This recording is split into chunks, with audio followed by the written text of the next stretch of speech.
Welcome to the overview of the spiritual type.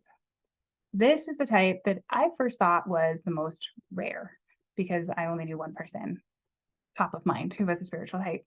But I'm finding more and more of them coming to me as I've expanded in my understanding of this framework. And the spiritual type is the type that they feel the most alone in the world. They feel the most different because their primary connection is the spirit realm.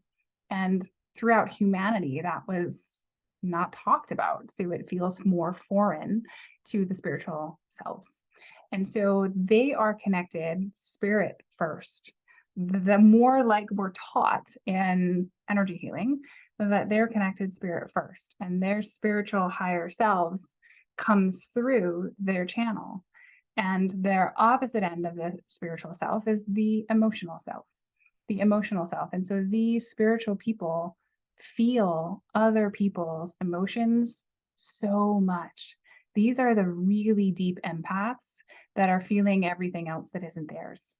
They're feeling so much of what isn't theirs. And that can sometimes feel hard and challenging because they know that they're connected to all of this, but they don't always know how to operate it, especially as children. And so they're deeply empathetic, they're deeply intuitive, they're deeply connected to the spirit realm. And their guidance system is spirit. It's their intuition, their knowing of who they are. They're knowing that they're here to connect people and to be the bridge into the spirit realm. And so as children, they are quiet, they are shy, they are unsure about other people because other people seem so big and so loud and so physical and mental and emotional. All of those are bigger energies to a spiritual person. And so as children, they have maybe a few friends, a few trusted friends, but they preferred more to be quiet and alone. They preferred to just read to themselves. They preferred to be in their own energy, their own safe energy. Now, the opposite axis for a spiritual person is the mental and physical. And the mental and physical for a spiritual person is directly to keep them connected to the spiritual realm. And so the work that they're doing on the mental and physical are usually spiritual practices. They're usually spiritual practices to deepen those connections.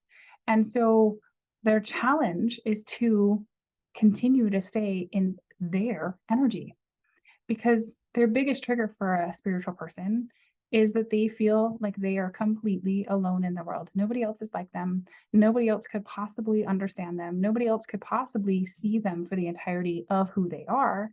And so it's what's the point? How can I connect to people when nobody can see me? Nobody can feel me. Nobody can know who I am because they don't get it. They don't get what really matters. That's what the spiritual people feel. They know they're here to do big things and to bridge in this spiritual understanding, but they can't seem to figure out why nobody else understands that's the point. And so the biggest trigger for them is feeling that aloneness, feeling that disconnection. And the challenge for them is to recognize that they're bridging the spiritual connections into the physical and mental and emotional worlds.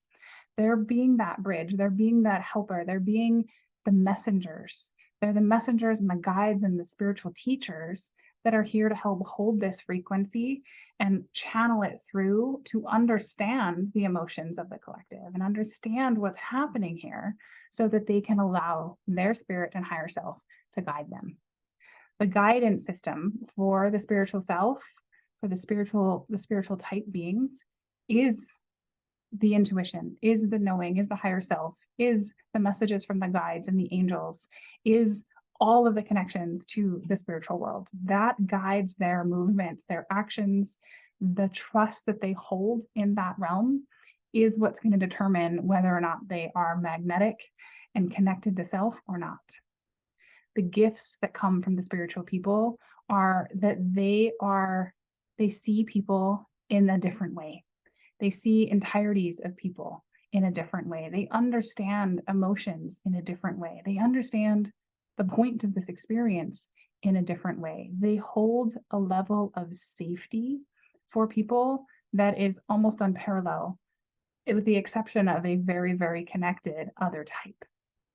And the amount of understanding that they can hold and the amount of divine masculine or feminine energy that they can hold is truly unlike any other type.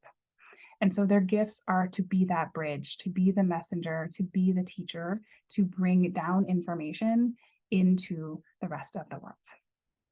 I'll see you in the next video.